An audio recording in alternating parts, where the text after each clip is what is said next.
So I realise now I'm the only thing between you and lunch, so I've got about 100 slides, so I'll be as quick as I can. Seriously, look, I'm a mining engineer. I don't know much about renewables. I've spent all my career in the mining industry. It was great to hear Steve and Dwayne earlier. Up until recently, I was sort of working mainly in Africa and Papua New Guinea, but the last 3 years I've been working in Central Asia. Bit about the company first. Centerra Gold, we're a sort of mid-tier diversified gold company. Just last month, we acquired Thompson Creek Metals, which gave us assets in the US and also the Mount Milligan mine in BC, which is exciting for us. We've got a lot of gold production coming up on stream. We've got projects in Turkey, Mongolia, which are all fully funded. We are funded by the European Bank for Reconstruction and Development, which puts a lot of pressure on how we operate and in terms of social and environmental performance. We've also got cash in the bank, which is unusual for a lot of mining companies. So our board's given us a sort of a license to hunt. So we really are looking forward to growth. We'll be about 1 million ounces by next year and moving forward. So where do we operate? You can see we're quite spread out. It gives me jet lag every other month. Don't know why Canada and the US has been whitened out there. That's nothing to do with Trump. But we are, as I said, we've got Mount Milligan assets in Canada, here in BC. Can't really speak much about them. We've only had them for like a month under our wing through the integration process we're going through now. But I think it gives us opportunities there with the First Nations and energy. Got about a 26-year mine life there. I won't talk about the Mali assets. It's something very new to us. We want to stay our gold production company. The assets came with the acquisition, but we're looking at what we're going to do with those long term. Greenstone, that's the hard rock project here in Ontario, one of the biggest gold deposits untapped in Canada. We recently, as you probably noticed, released a feasibility study with our partner. It's looking positive. Power issues, relocating the Trans-Canada Highway are all going to be big issues. Interested to see what Ian said about working with the First Nations. Our IBAs we're going to be negotiating, and power is going to be a major issue for us if we go ahead with the Greenstone project with our partner. Moving along, Turkey, feasibility study done, waiting for the permits. For anyone who follows Turkey, the small issue about the coup and the state of emergency has meant our permits kind of not as important for the president at the moment, but hopefully we'll be getting that soon, and we're going to production soon. That's a 10-year mine life. Again, we've had to put a power line in, but we're looking for partners to look at renewable energy there, and one of the biggest players in Turkey is helping us. Kumtor is the mine I'm going to talk about and what we're doing there. But just moving on to Mongolia, where we've got the Bora mine and Gatsit. Again, Gatsit, we really want to look at power solutions there. We've got to go from oxide to sulfide, so we're going to be running a BIOX, and power's an issue, clearly for us. So let's move on to Kyrgyzstan. Most people probably don't even know where Kyrgyzstan is, so I'll help you. It's Central Asia. Start with a commute to the mine site. So you can imagine we've got to get diesel up here. It's 350 kilometers from Bishkek. We're landlocked, 60 kilometers from the Chinese border. Getting there takes about 6 hours just from Bishkek. So all our supplies that come in from a landlocked place, Burkina is landlocked. This is severely landlocked country. This is in the middle of Asia. Then we're at 4,000 meters. That just adds fun to it, from everything from our fatigue management to also getting our supplies up there. So we run a very, very complex supply chain. The good thing about Kyrgyzstan, though, is it's nearly all our electricity from the grid is hydro. But, of course, we use a lot of diesel. We're running about 40 200-ton trucks. So you can imagine the amount of diesel we got to bring up there, plus heavy fuel oil. So it's something, yes, we could look at, given like most companies, sustaining capital is being tightened. So going for electrification of our truck fleet, unless Caterpillar was going to fund it, would be difficult. So it's something we would look at in the future. We've got about another 10-year mine life there, so it'll be interesting to see what we can do. It is one of the largest mines it's the largest mine operated by a Western company in Central Asia. You can see it's permanently snowed there. We've actually got glaciers entering the pit. It's a very interesting place. Snow leopards around, so biodiversity. I'll move on quickly. We mentioned, and I fully agree with Dwayne, about renewables are hopefully the future, but not for some time. Getting these things stopped and started is, in my opinion, you need reliable power. And having worked in Africa in one of our mines in Tanzania, we had a whole suite of Aggreko power plants just to get that continuity. And we couldn't depend on something that wasn't giving us the power. Having these guys, not operating for an hour is a big issue for us. So again, we have to get all our diesel up there, and as I said, it's all run on hydro, so that's the one good thing about us. So the Kumtor mine, I'm going to get onto more of the social stuff in a minute, but just to give you some background, we're the largest sort of employer and taxpayer in the country. The mine represents a huge amount of the GDP and industrial output. We've invested over $2.5 billion there since '92 and produced over 10 million ounces since '97. For those of you that follow the press, it is the most complex country to work in the world, and that's including countries I've worked in like Nigeria and Angola and the Congo. The Kyrgyz are a challenging government. They change governments more often than I've changed jobs. And every new government uses us as a political football.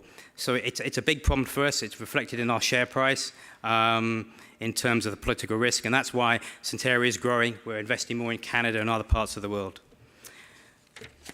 So on the social side, we take this very importantly, just like the other mining companies, especially IAMGOLD spoke earlier. If you look at Kumtor, for example, our life of mine, our sustainability guys on the ground really plan from day one. We're not just talking about throwing money around. In fact, when I joined Centerra, on a per ounce basis, Centerra invested more in communities than nearly every other gold mining I can think of. And we did the analysis. It wasn't always the best thing, and we've actually cut back. And we've got more of a process now in how we invest, and that includes in our renewable energy projects. And I'm going to focus on the red thing here on the community development side. So again, in all our social investment projects, we follow a proper process. It is a business. It's not just, as I said, writing a check. We do a proper social impact assessment. We plan them with the communities. We then obviously implement them, and I'm going to go through how we implement them. And most importantly, what most mining companies didn't do in the past was the monitoring evaluation. We'd stick up a school or hospital, take a couple of photos, stick it in a nice GRI report, and pat ourselves on the back, or brag about how much we spent. What we do now is, have we actually achieved those goals? Have we actually increased school rates? Have we actually improved health facilities? So it's something Centerra Gold and the industry generally is moving into. So part of our social investments is something called the Dsouza Development Fund. It's a bit like a social tax, where 1% of our gross revenues goes towards this fund. You can see the sort of numbers we're talking about. This year will be about the same, about $7 million put towards this fund. And the government and ourselves work together on the community side to invest in these projects, some of them having a renewable energy focus. I'm slowly going to get to the projects we do, but I just want to give you the background. Oops, sorry. So as I said, we are committed to the overall growth of the region. We've only got another 10 years left there, as far as we know it. Being honest, we don't really want to do much more in exploration and invest. We're quite keen to kind of move into other countries. But in those 10 years, we're really working towards mine closure. As I told you, we are the biggest employer, biggest taxpayer, biggest GDP contributor. We kind of make a lot of the budget of the country up. So we've got to think about closure and what we're going to leave when we go. So some of the issues we're talking about are renewable energy type sources. So moving on to that, I'll go past this again. You can just see our sort of spend on a typical year. I'm going to move on because of time, because I want to focus on these. I'll just spend 2 seconds, if you don't mind, on local procurement before I get into it. And the local procurement does have a renewable energy side to it, because we've invested with a lot of SMEs to help them with access to power. Engineers Without Borders, the Canadian branch, did a study of about 50 Canadian mining companies. And I believe ourselves and another company called Kinross were sort of nominated as the peer leading companies in how we do our procurement. And we're really proud of this, and as I said, we work with, you can see the numbers, how many different suppliers to make sure our social investment is really done at that level. So, that was a quick introduction, maybe a long introduction, but let's get into the renewable projects. First of all, I'm going to just focus on Kyrgyzstan, but I just touched on Mongolia, just to give you an idea of what we've done there. Someone mentioned about greenhouses. We've invested a lot in greenhouses, solar-heated greenhouses in Mongolia. You can see, those of you that have been to Mongolia, don't suppose many of you have, but if you have, getting just vegetables throughout the year is pretty difficult. So that's a big advantage for a lot of the schools and hospitals that we work with. We've invested in solar street lighting in some of the cities where we work, or the communities where we work, and again, that's helped a lot because of daylight hours. We've invested also with heating for in these countries they have central heating, as in centrally heated in a community and distributed around. We've invested in that to help especially with old people's homes in the area. And lastly, you see some of the GERs here. This traditional housing in Central Asia, and in places like UB, if you go there in the winter, it's really hard to breathe.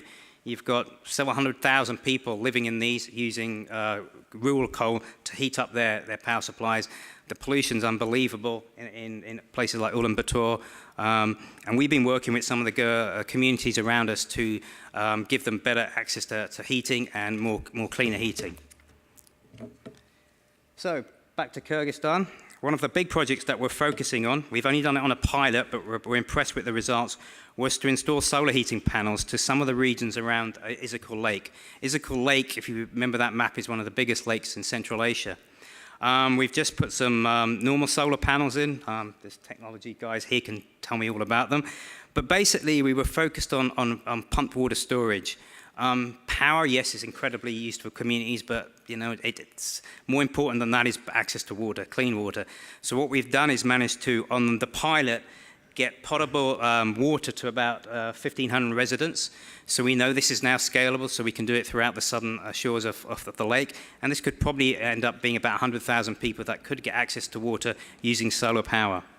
Beforehand, as I said, the villagers only had access to water for an hour a day. Now it's around the clock.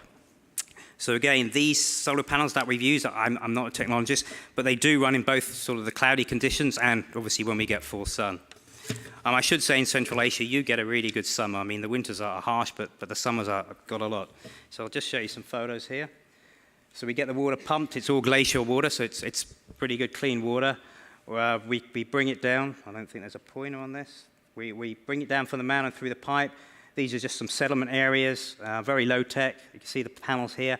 But as I said, with a budget of about, and that included all the sort of studies and everything, for about 47K, we've already got water for about 1,500 people. So we see this as scalable, and we're going to invest more in it in the years to come in conjunction with the government. Another big project that we've done in Kyrgyzstan is helping with farmers. A lot of the produce comes quickly. The harvest is very short, a bit like here in Ontario. So when they get their fruit, if they can't sell it to Russia quickly, it goes off and it's spoilt. And one of the biggest things is income generation. So one of the things we've worked with the local farmers is, again, using solar panels and solar heating to actually make fruit dryers, to dry things like apricots and other fruits, and also some of their dried meat and dairy products. So again, this has made a massive difference to a huge amount of communities around where we work to be able to have an income year-round and to use some of their farming products for longer. I think there's just more photos there. I've sort of gone through this pretty quickly because of the time and also lunch, but if there's any questions, happy to answer. Everyone's so hungry.